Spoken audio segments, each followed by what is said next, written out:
From this moment on, you will now be known as Sharkbait. Sharkbait! Ooh-ha-ha! Welcome, brother Sharkbait. Sharkbait! Ooh-ha-ha! Enough with the Sharkbait. Sharkbait! Ooh, What's up, everybody? This is D with a little update and some information on you today on general fish keeping.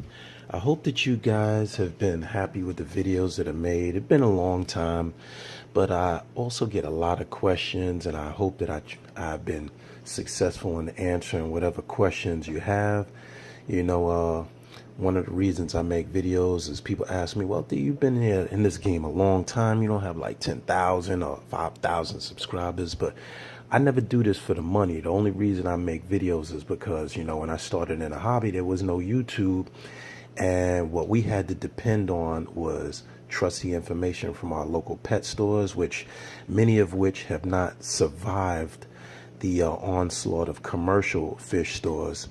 And exchanging information has never been at the height it is today. So I just hope that I have been able to answer whatever questions that you have put in the comments.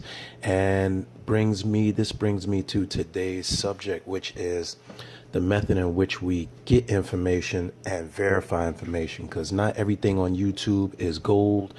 Not everybody has the proper way of addressing certain things, and not every way is bulletproof. So one of the big things that have got me in the hobby, have got me so far in the hobby, is books and information. So this is what brings me to today's topic, is some of the references that I have used over the years and which I greatly rely on. I have some here, so I'm going to share them with you. One of the first series of books that I gotta share with you is one that I got from a really good pet store that used to be on Avenue U in Brooklyn. They've closed quite a few years ago. And if anybody has a question on what that noise is, it is the heat cutting on in my dining area because it is about 30 degrees outside. But anyway, these bad boys, if you do not have them and you keep a marine tank, I urge you to go get them. They have been worth every cent. When I started in the hobby, I made a lot of mistakes, be it using tap water, be it using the wrong substrate. I remember when we started, we used to use crushed coral. I had the wrong lighting. But know what fish you're keeping. Know what the invertebrates need. These books are made by Scott Michael. Both of these. This one is by Ronald Shimmick, but these are part of the Pocket Series Guide, which have always been in my hobby. I remember, I think they went for like about 25 bucks. And you know, in the hobby, we're like, hey, buy fish or buy a book. You almost always buy the fish. But guess what? If you don't know about the fish and he dies, guess what? You should have bought the book. And this book on marine fishes gives you everything on the species. I'm going to try to focus here. It gives you the species. It gives you whether it's reef safe. If I can focus. Okay, there you go. And I'm going to go to one in particular because I've been looking at a certain fish. Royal Gamma. I'm really close to buying Royal Gamma, but the Royal Gamma looks a whole lot like the bicolor. And I always mistake them for the same fish, like the dotty backs, the Royal Gamma and the dotty backs, similar in species, but they are not. They look similar. Gammas look very similar to dotty backs, and this is why I have this book. Know what fish you're keeping so that you know what they need to survive. And I could not recommend this series of books any better, which also says the same for the marine invertebrates. People that keep various coral, this tells you what the coral requirements are. You'll see that it'll tell you what size tank it is, where it's from. It'll tell you just information on keeping it, captive care. And this book has been invaluable. You'll see that I've made little sections on corals that I have bought in the past that I needed more information on, like the elegance. It has just been invaluable to me. And it all takes you back to having a good start in order to keep your tank where you need it to be. So I could not recommend these books anymore. You can get them on Amazon. I don't get paid by these guys. I'm just out to help the aquarists. Get them. If you don't have them, get them. That's all I'm going to say about that. This is a rather old one. You might not be able to find it, but you could tell this book I have had for over 20 years. I definitely had this book a long time. If you can find it, you can find it. If not, you could probably go on eBay. I mean, you can get away with something else, but the reason I like this book in particular, some of the older books are really, really good at getting you clear in the basics. Before you run out and buy a whole lot of equipment, some of the older print information existed before we had all the high-tech stuff that we have now. It tells you about the cycle, why a protein skimmer works, how a protein skimmer works. And I think before you spend $500 on a protein skimmer, you need to understand why and how it works in order to get or make the proper choices. This book even tells you about metal halides. When we first got into the hobby, metal halides were like the gold, whereas LEDs are the gold. This book tells you about fish health. It tells you about symptoms of certain diseases, which I have looked over the years, and people say, yo, D, my fish is exerting when I first bought my first yellow tang, it had HLE, otherwise known as head and lateral line disease. This tells you about head and lateral line disease. It tells you how to treat it, tells you symptoms.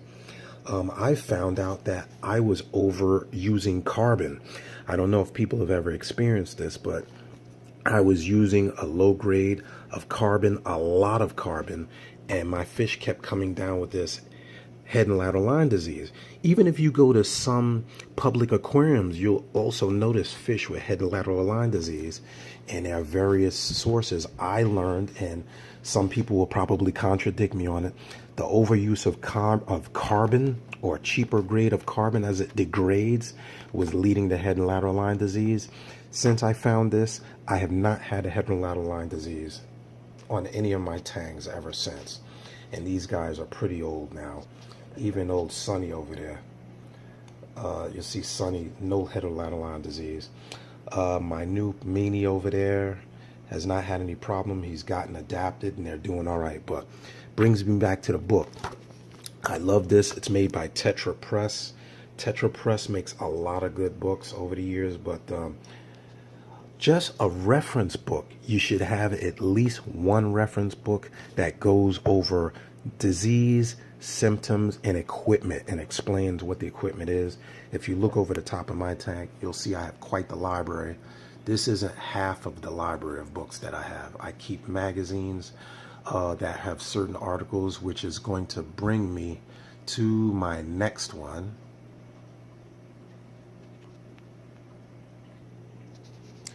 Tropical Fish Hobbyists.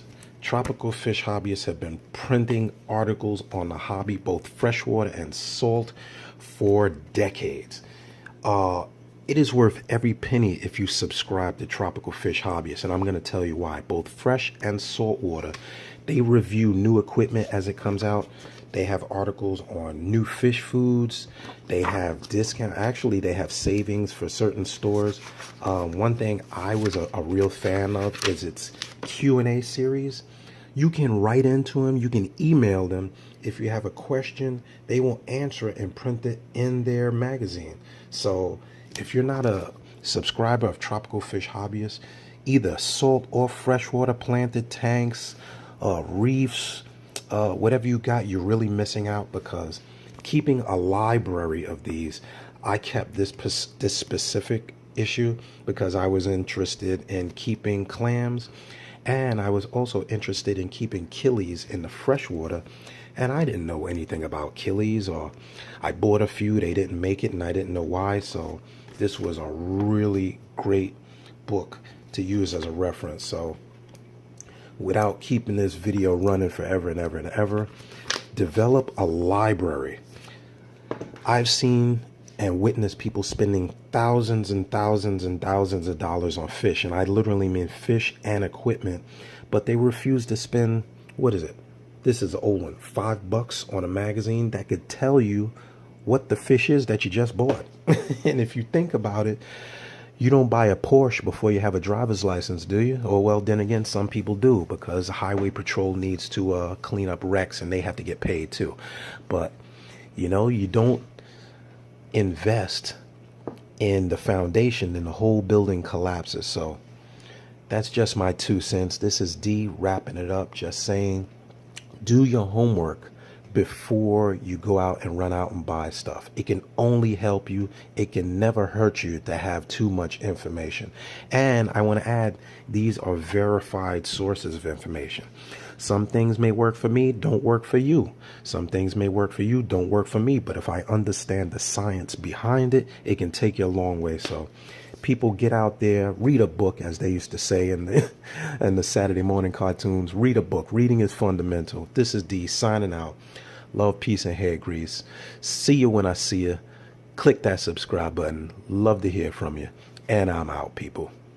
Bye-bye.